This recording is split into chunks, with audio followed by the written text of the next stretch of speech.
We give them freedom from want. That's real freedom. Quote, Midas. Introduction of Midas. First appearance. Midas was a self-made entrepreneur with connections to the Clandestine Makers Council, a cabal composed of various world leaders of 7 super nations that constituted the world and exerted significant influence over society. In this issue, shocking secrets of the ultimate universe reveal. Captain America reckons with the Makers' dismantling of nations by visiting the White House, leading to a massive brawl between Midas and this young band of freedom fighters. But Midas has been holding a superhuman hostage as a power source, plus the dark history of what used to be the United States on Earth 616. Ultimates, Volume 4, Issue 2. A diabolical genius known as the Maker used time travel to create his ideal Earth by systematically preventing anyone from ever becoming a superhero and establishing a secret council of supervillains, the Maker's Council, that rules the world from the shadows. But now the Maker is gone, locked away from the next 17 months by inventor Howard Stark. Howard's teenage son Tony has taken on the codename Iron Lad and teamed up with Captain America, Thor, Sif, and Doom to set things right. But the team quickly learned they can't just expect people to take up their fight against the darkness that rules the world. Heroes need to be inspired, and the Ultimates will need all the help they can get. The first recruits are Hank Pym and his wife, Janet Van Dyne, who aided them in the battle with Captain Britain, a member of the Makers Council. Washington, D.C., July 4th, the Ultimates have arrived on the front lawn of the White House, storming in with a mission to save America. The people are terrified, begging the heroes not to harm them. Captain America reassures them, "You've got nothing to fear from us. We just want the man in the big house." Okay, Ultimates, let's go save America. Then we flash back to a little earlier before the Ultimate attacked the White House. Steve walks into a hologram and begins to view American history from the day the flag was planted to the day the mushroom cloud rose in the sky. As he watches further, he sees that the Maker had a huge part in all this. From the day Steve went away to the present day, the history of the former United States of America. As we pick up, the Ultimates have made their way inside the White House and into the Oval Office. This is where they encounter Midas. This new villain is decked out in Tony Stark's father's armor and doesn't seem worried about the Avengers or the Ultimates whatsoever. Very casually and relaxed, he says, "Welcome to the White House, brought to you by Midas." In 1963, Midas assumed control of the White House as a result of an agreement with an extra-dimensional Maker to assassinate United States President John F. Kennedy on November 22nd of the same year. Of the course of several decades, he maintained a close relationship with the Maker and his associates. Eventually, he discovered a young woman from the distant future who had been exposed to significant quantities of cosmic radiation. He exploited her for her financial gain, conducting research on her technology and body, as well as utilizing her energy source situated beneath the White House. By 2024, following Howard Stark's betrayal of the Maker and ensuing availability of Stain Stark's corporate assets, Midas would seize the opportunity to appropriate the original Iron Man armor and repurpose it as a collector's item to wear. Midas would attempt to breach a negotiated agreement between himself and the superheroes, trying to persuade them of the merits of his vision of the world. Midas says, "Now let's get down to the brass tacks, gentlemen. My associates believe you and your violent ideology must be utterly destroyed, expunged from the earth. But I am a businessman. I don't care about your ideology, violent or otherwise. So let's make a deal." Captain America responds, "No deals. We're here to save America." Midas starts laughing. "Of course you are. But what is America? Judging from the colors you wear, I suspect you take a narrow view. My vision is wider. America has always been more than just the United States.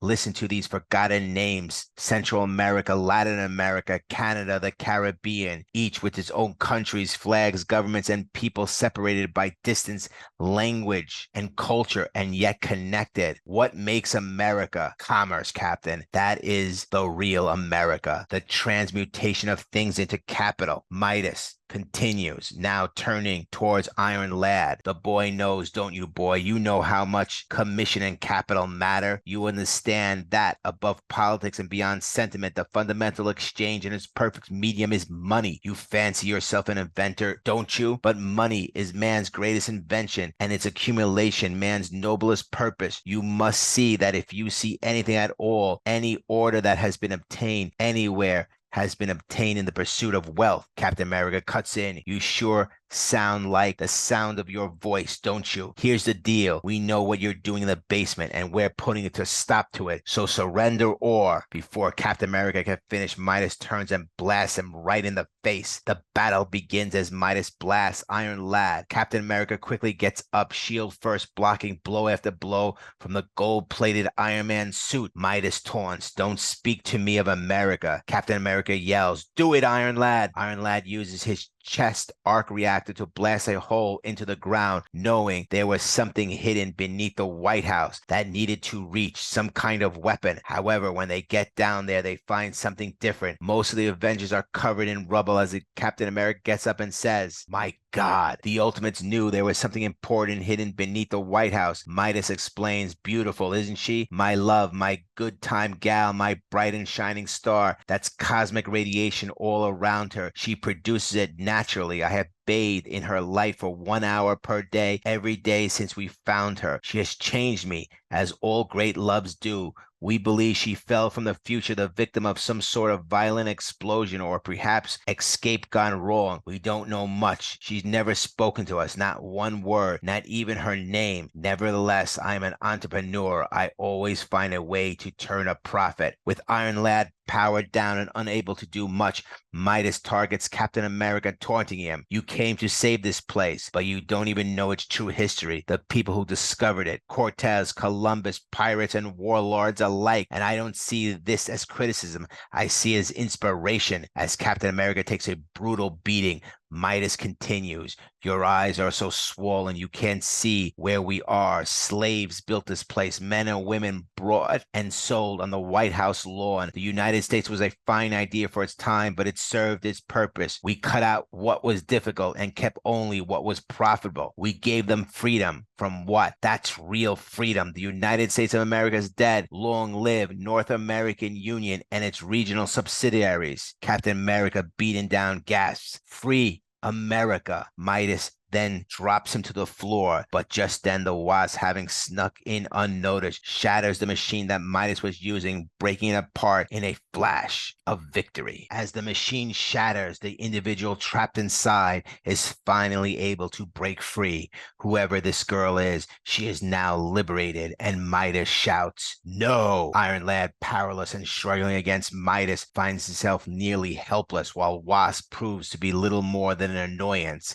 As Iron Lad declares, you cannot have her. Do you understand? She is mine. I love her. Captain America, sneaking up from behind, strikes the weak point in Midas's armor with his shield, cracking his neck. Captain America says, love her. You don't even know her name. Midas says, you broke my neck, Captain. Listen to me. Take her, and there will be dire consequences. Already the electrical grid is failing, leaving hundreds of thousands of people without power, hospitals, airports, and traffic systems. You see, take her and you kill thousands. What is America but its people? Yes, now you see. Whatever you do, however things unfold, I profit. I am Midas. Everything I touch turns to gold. Throughout this story, flashbacks of the past are interwoven, depicting 9 days of Captain America receiving 75 years worth of information about what has transpired in this world. Battles like Omega Red versus Iron Man, the Roxanne Corporation schemes, dinosaurs, gamma rays, and the Punisher's relentless efforts to stop the chaos all flash before Captain America's eyes. The Ultimates return to the machine that was powered everything. Captain America, beaten down, asked the girl, it's okay, miss. We're here to help. A great injustice was done to you, but things will be better now. Can you remember your name? Iron Lad, Captain America, Wasp, and Ant-Man leave the burning White House. She says her name is America. We know her as America Chavez. She has been liberated from the prison and taken in by the resistance. America Chavez is a post-human from the distant future of Earth 6160, endowed with superhuman abilities as a result of cosmic radiation exposure. 16 months remain until the Maker return. Next, Ultimates, Volume 4, Issue 3.